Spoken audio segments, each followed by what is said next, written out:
মাঝে মধ্যে আমার দুধ চা খেতে ইচ্ছে করে, আর সেটা হচ্ছে ঘন দুধের চা। সেজন্য আমি ফুল ক্রিম গরুর দুধ খুব ভালো করে জাল দিয়ে ঘন করে নিই। এই দুটো দিয়ে চা খেতে খুব ভালো লাগে, আর স্পেশালি মালাই চা খেতে আমার কাছে বেশি ভালো লাগে। তো দেখলাম মা দুধ জাল দিয়ে খুব সুন্দর করে ঘন করে রেখেছে। এখন এটা থেকে উপরের যে সরটা থাকে, যেটাকে আমরা মালাই বলি, এই সরটা আমি তুলে নেব। মালাই চা করব এই জন্য, আর সাথে দুধও লাগবে। এই মালাই চাটা আমার খুব পছন্দের। আমার চ্যানেলে অলরেডি এই ভিডিওটা দেওয়া আছে, এই জন্য এটা আর আমি শ্যুট করিনি। মালাইটা উঠিয়ে নিচ্ছি। আপনারা যারা মালাই চা পছন্দ করেন তারা এভাবে দুধ জাল দিয়ে ঘন করে তারপর মালাইটা তুলে নেবেন। দেখুন, আমি এভাবে হাত দিয়ে দুধের যে সর, অর্থাৎ যে মালাই, সেটা তুলে নিচ্ছি। এটা দিয়ে চা করলে পরে আমার কাছে খুব ভালো লাগে, এই জন্য প্রায় দিনই আমি এভাবে মালাই চা করি। আজকেও সেটা করেছি, আর আমার বাসার অনেকেই এটা পছন্দ করে।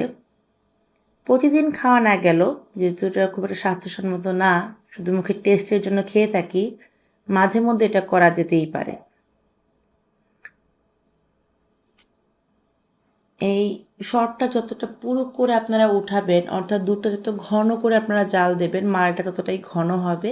এটা দিয়ে আপনারা চা করলে পরে এটা খেতে খুবই ভালো লাগে। এটা কিন্তু জল মিক্সড করিনি, অর্থাৎ দুধটা যখন জাল দিয়েছি তখন কিন্তু জল দেওয়া যাবে না, তাহলে খুব সুন্দর একটা মালাই পাওয়া যায়। আর এই মালাই দিয়ে চা করা যায়, বিভিন্ন ধরনের শাহি রান্নাও করা যায়। আমি এভাবে মালাই সংরক্ষণ করে ডিপ ফ্রিজে রেখে দিই। এটা দিয়ে বাটার তৈরি করি, আর সেই বাটার দিয়ে আমি ঘি বানাই। কিন্তু আজকে বাটারও রাখবো না, ঘিও বানাবো না।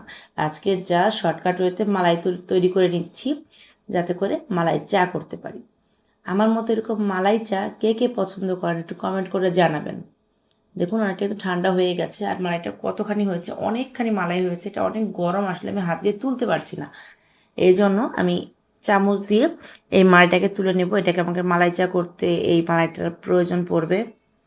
আমি একটা চামচ দিয়ে এই মালাইটা আস্তে করে তুলে নিচ্ছি।